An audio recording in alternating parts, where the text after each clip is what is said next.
العلم هو النور الهادي والمفتاح لكل الخير من يريد الله به خيرا.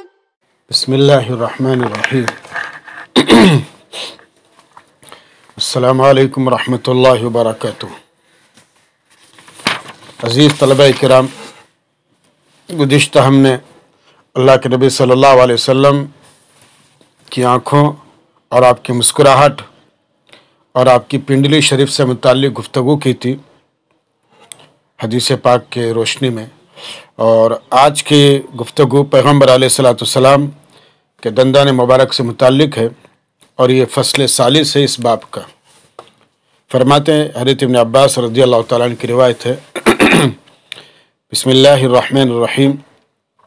عن ابن عباس رضی اللہ تعالیٰ عنہ قال كان رسول اللہ صلی اللہ علیہ وسلم افلج اثنتين اذا تكلم رؤيا كالنور يخرج من بين ثناياه، رواہ الدارمی. ابن عباس رضی اللہ تعالیٰ عنہ فرماتے ہیں کہ آپ صلی اللہ علیہ وسلم کے اگلے دو دانت کشادہ تھے. افلج افلاس سے کشادہ ہونا. جب آپ گفتگو فرماتے تو ایسا محسوس ہوتا کہ آپ صلی اللہ علیہ وسلم کے ان دونوں دانتوں کے درمیان سے نور نکل رہا ہے. یہ حدیث پاک اور اس کا ترجمہ ہے. یہاں پر افلجس نتین، اس کا یعنی ثنایا اور رباعیات کے جو دانت تھے ان کے درمیان کشادگی تھی جو اعلیٰ خوبصورتی کے شاہکار ہوتے ہیں.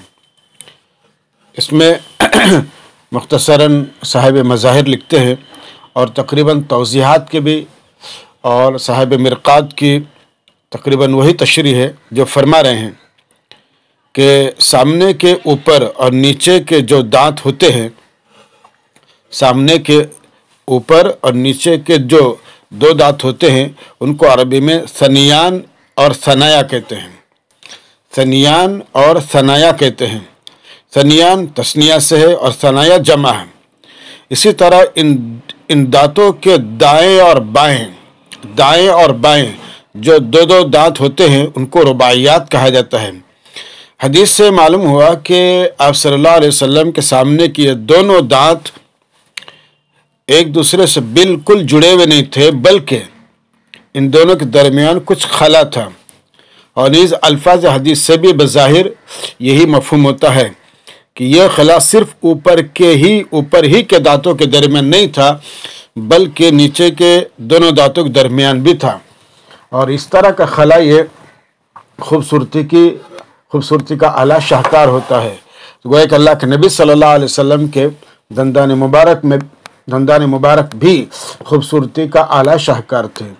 اس کے بعد پھر حدیث پاک ہے، وعن کعب بن مالک رضی اللہ تعالی عنہ قال كان رسول الله صلی اللہ علیہ وسلم اذا سر استنار وجهه حتى كأن وجهه قطعة قمر وكنا نعرف ذلك. حضرت کعب بن احبار فرماتے ہیں رضی اللہ تعالیٰ عنہ کہ رسول اکرم صلی اللہ علیہ وسلم جب خوش ہوتے تو آپ کا چہرے مبارک کھل اٹھتا تھا، اور ایسا معلوم ہونے لگتا تھا کہ آپ کا چہرہ مبارک چاند کا ٹکڑا ہے. آپ کا چہرہ چاند کا ٹکڑا ہے، اور اس چیز سے ہم آپ صلی اللہ علیہ وسلم کی اندرونی کیفیت پہچان لیتے تھے. كنا نعرف ذلك. تو گویا کہ انسان کی مسکراہٹ اور انسان کا ہنسنا مسکرانا یہ بھی انسان کے دل کی باتوں پر دلالت کرتا ہے. ظاہر ہے کہ جب اندر میں بغض ہوگا، کینہ ہوگا، اور پھر آدمی مسکرائے گا تو وہ بھی سمجھ میں آتا ہے. اور جب دل صاف رہے گا، آئینہ رہے گا بالکل، اور پھر انسان مسکرائے گا تو وہ بھی چیز بھی سمجھ میں آتی ہے. اللہ کے نبی صلی اللہ علیہ وسلم کے گفتار اور آپ کے کردار اور اٹھنے بیٹھنے، حتیٰ کہ آپ کے مسکرانے سے بھی صحابہ کرام رضی اللہ عنہم پیغمبر علیہ الصلوۃ والسلام کی کیفیت جان لیتے تھے. اور اس کے بعد پھر حضور پاک علیہ الصلوۃ والسلام کی چند خصوصی صفات کی طرف تذکرہ ہے. فرماتے ہیں جو وہ خصوصیات جس کا تذکرہ تورات میں بھی ہے.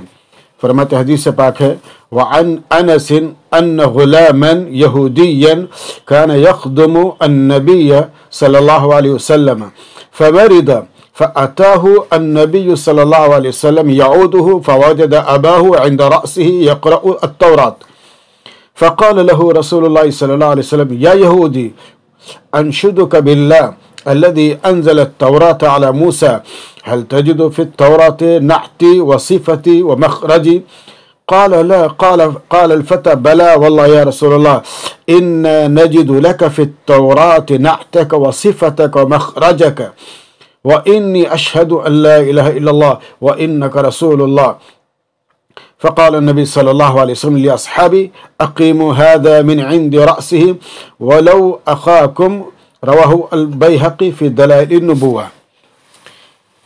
حضرت انس رضی اللہ تعالیٰ عنہ سے روایت فرماتے ہیں کہ ایک یہودی لڑکا جو نبی کریم صلی اللہ علیہ وسلم کی خدمت کیا کرتا تھا بیمار ہوا. جب بیمار ہوا تو نبی پاک صلی اللہ علیہ وسلم اس کی عیادت کو اس کے گھر تشریف لائے. آپ نے دیکھا کہ اس کا باپ اس کے سراہنے بیٹھا ہوا تورات کا کوئی حصہ پڑھ رہا ہے، جیسے مسلمانوں میں نزا کے وقت سورہ یاسین وغیرہ پڑھتے ہیں اس طرح سے. رسول اکرم صلی اللہ علیہ وسلم نے دیکھ کر اس سے پوچھا کہ یہودی یعنی اے یہودی، میں تمہیں اس خدا کی قسم دے کر دریافت کرتا ہوں، پوچھتا ہوں جس نے موسیٰ پر تورات نازل کی کہ سچ سچ بتانا کہ کیا تم اس تورات میں میری تعریف اور توصیف اور میرے وطن سے نکلنے کا ذکر پاتے ہو؟ تو اس یہودی نے جواب دیا کہ نہیں، لیکن وہ لڑکا بولا جو خدمت کے لیے آتا تھا، وہ لڑکا بولا ہاں یا رسول اللہ، خدا کی قسم اس تورات میں ہم آپ کی تعریف و توصیف اور آپ کے نکلنے کا ذکر پاتے ہیں، اور میں یقینی طور پر اس امر کی گواہی دیتا ہوں کہ اللہ کے سوا کوئی معبود نہیں، اور اس امر کی بھی گواہی دیتا ہوں کہ بلا شبہ آپ اللہ کے رسول ہیں. رسول اکرم صلی اللہ علیہ وسلم نے اس لڑکے کی اس راست گوئی اور اس کے اظہار ایمان اور اسلام کو دیکھ کر اپنے صحابہ سے فرمایا کہ اس کے باپ کو اس کے سرانے سے اٹھا دو، اس کے باپ کو اقیموا ھذا من عند رأسہ، اس کے باپ کو اس کے سرانے سے اٹھا دو اور تم اپنے اس دینی بھائی کے والی بنو. یعنی اگر اس لڑکے انتقال ہو جائے تو پھر اس کے تجہیز و تکفین وغیرہ کے امور تم انجام دو. ولو اخاکم، ولایت کرو یعنی ساتھ دو، والی بنو. اس روایت کو بیہقی نے دلائل النبوہ میں ذکر کیا ہے. حدیث پاک کے تشریح میں آپ کے بہت ہی مختصر کلام ہے، اور صاحب توضیحات نے بھی چند باتیں لکھی ہے. صاحب مظاہر حق لکھتے ہیں کہ حضرت پاک علیہ السلام کا یہ کہنا کہ میرے نکلنے کا، اس کا مطلب تو وطن یعنی مکہ سے ہجرت کر کے مدینہ آ جانا ہے، اور یہ بھی ہو سکتا ہے کہ لفظ مخرج یہاں بعث، نبوت، منصب رسالت و نبوت پر فائز ہونے کے معنی میں ہیں، اور لفظ نعت اور صفت لغوی طور پر دونوں ہم معنی ہے. فرق صرف اتنا ہے کہ نعت سے مراد آپ صلی اللہ علیہ وسلم کے ذاتی و باطنی اوصاف ہیں، اور صفت سے مراد ظاہری اوصاف مراد ہیں. یہ وہ گفتگو ہے جو صاحب مظاہر حق نے لکھی ہے، اور صاحب توضیحات نے الو اخاکم کا جو لفظ اس میں حدیث میں آیا ہے اس سے متعلق لکھتے ہیں کہ ولایت سرپرستی اور سنبھالنے کے معنی میں ہے. ولایت سرپرستی اور سنبھالنے کے معنی میں ہے، یعنی یہ مسلمان ہو گیا ہے، اب اپنے بھائی کو قبضے میں لے لو. چونکہ اس بندے نے، اس بچے نے صراحتاً کلمہ بھی پڑھا تھا، حضرت پاک علیہ السلام کے رسالت کی تصدیق بھی کی تھی، اس لیے اب وہ مسلمان ہو گیا ہے. اب اس کی تم کفالت کر لو، اس کو سنبھال لو، تیمارداری کرو، اور اگر اس کا انتقال ہو جائے تو اسلامی طریقے پر اس کی تجہیز و تکفین کرو اور اس کو دفناؤ. یہودیوں کو اس کے پاس سے ہٹاؤ، یہودیوں کو اس بچے کے پاس سے ہٹاؤ. اس حدیث سے معلوم ہوا کہ یہود کس قدر جھوٹ بولتے ہیں اور ہمیں شرماتے بھی نہیں. اور ظاہر ہے بات بچوں، جو انسان طبعی طور پر، مزاج کے طور پر جھوٹا ہی جھوٹا ہو اور ہر برائی کے کرنے میں اپنا کمال سمجھتا ہو، تو اس کو ظاہر ہے کہ شرم کے کوئی معنی ہی نہیں. جیسے عربی میں کہا جاتا ہے اذا فاتت الحیا ففعل ما شئت، جب حیائی نہیں رہی تو جو چاہے سو کرو. اذا فاتت الحیا ففعل ما شئت، اور یہی معاملہ ان لوگوں کا بھی ہے.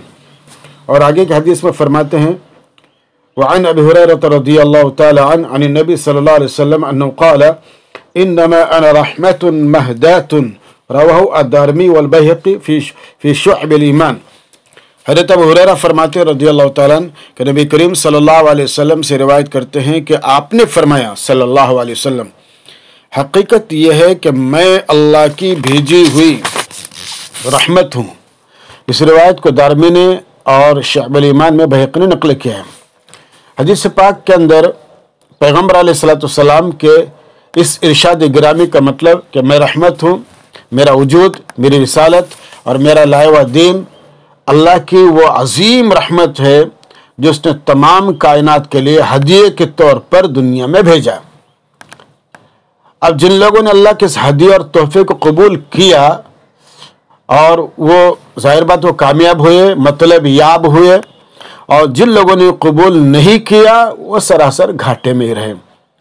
اللہ تعالیٰ ارشاد فرماتے ہیں پیغمبر علیہ الصلوۃ والسلام کے اسی رحمت سے متعلق کہ وما ارسلناک الا رحمۃ للعالمین، کہ حبیب صلی اللہ علیہ وسلم ہم نے آپ کو پوری کائنات کے لیے رحمت بنا کر بھیجا ہے. اور اب جناب من رحمت مہدات یعنی اللہ کی طرف سے بطور تحفہ، مہدات تحفہ دیا ہوا، بطور تحفہ بھیجا ہوا رحمت ہوں. مہدات کے معنی تحفہ دیا ہوا، ہدیہ دیا ہوا. لہٰذا جو کوئی مجھے قبول کرے گا وہ اللہ کی رحمت کے سائے میں آئے گا. تو اس روایت میں چند الفاظ کا اضافہ بھی ہوا ہے. وہ الفاظ یہ ہے کہ بعثت برفع قوم وخفض آخرین، یعنی مجھے قبول کریں گے وہ آسمان عروج پر پہنچیں گے. یعنی جو مجھے قبول کریں گے وہ آسمان عروج پر پہنچیں گے، اور جو مخالفت کریں گے وہ ذلت کے کھائیوں میں جا گریں گے. یہ چند احادیث تھی پیغمبر علیہ الصلوۃ والسلام کی صفات سے متعلق اور آپ صلی اللہ علیہ وسلم کے نعت سے متعلق. اور اب دیکھیے دوسرا باب شروع ہو رہا ہے، باب فی اخلاقہ و شمائلہ صلی اللہ علیہ وسلم.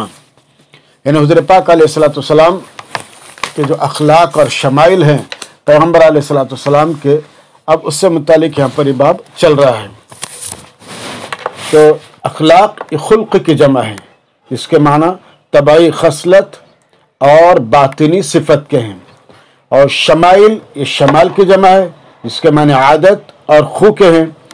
پس پچھلے باب میں مؤلف کتاب رحمۃ اللہ علیہ نے، صاحب مشکات رحمۃ اللہ علیہ نے اللہ کے نبی صلی اللہ علیہ وسلم کی ظاہری شکل و صورت سے متعلق احادیث نقل کی، جس کو صورت اور خلق کہا جاتا ہے. اور اب یہ بات قائم کر کے ظاہری شکل کے لیے خلق کہیں گے اور خلق اخلاق کے لیے. اب چونکہ یہاں پر اخلاق کا تذکرہ ہو رہا ہے اس لیے خلق کا لفظ میں کہہ رہا ہوں. اب یہ باب قائم کر کے ان احادیث کو نقل کیا جا رہا ہے جن میں اللہ کے نبی صلی اللہ علیہ وسلم کے باطنی اوصاف، خصائل ذکر کیے، جن کو سیرت اور خلق سے تعبیر کیا جاتا ہے. گویا کہ پہلے خلق کا مسئلہ ہے حضور پاک علیہ الصلوۃ والسلام کے بدن کا مسئلہ جی، اور اب خلق یعنی پیغمبر علیہ الصلوۃ والسلام کے اخلاق کا معاملہ. تو باطنی اوصاف یا سیرت و خلق سے مراد آپ کے شجاعت، سخاوت، نرمی، مروت، محبت، تحمل، یہ تمام چیز اس کے اندر شامل ہیں. اور اس باب میں آپ کے صاحب توضیحات نے بھی تقریباً یہی بات فرمائی ہے. قرآن کریم کی آیت ہے وَإِنَّكَ لَعَلَىٰ خُلُقٍ عَظِيمٍ. تو اخلاق جمع ہے جیسے ہم نے ابھی آپ کو بتایا، اور خلق اس کا مجرد ہے، اور اس کے معنی کیا ہے؟ طبعی خصلت اور باطنی وصف، جس کے تحت اللہ کے نبی صلی اللہ علیہ وسلم کے اوصاف حمیدہ اور صفات جلیلہ داخل ہیں. اور شمائل جیسا کہ بتایا جس کا مفرد شمال ہے، شین پر کسرہ شمال، اس کا اطلاق اخلاق پر بھی ہوتا ہے اور سیرت پر بھی ہوتا ہے.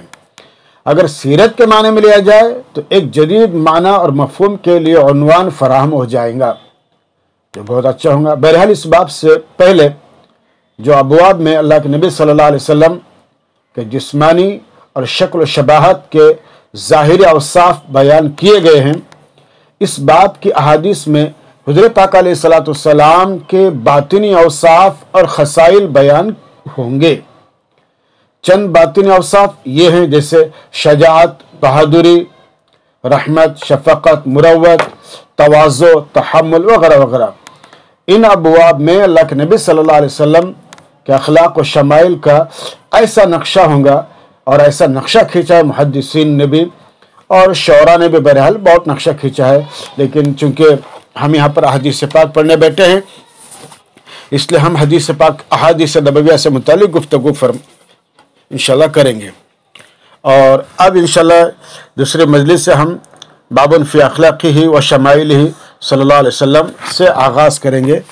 اس مجلس میں یہ چند احادیث پر ہم نے گفتگو کی، انشاءاللہ آئندہ مجلس میں اس باب سے متعلق گفتگو کریں گے۔ والسلام علیکم ورحمۃ اللہ وبرکاتہ۔ السلام عليكم. لا تنسوا الاعجاب بالفيديو والاشتراك في القناة تشجيعا لنا لنستمر بنشر المزيد إن شاء الله.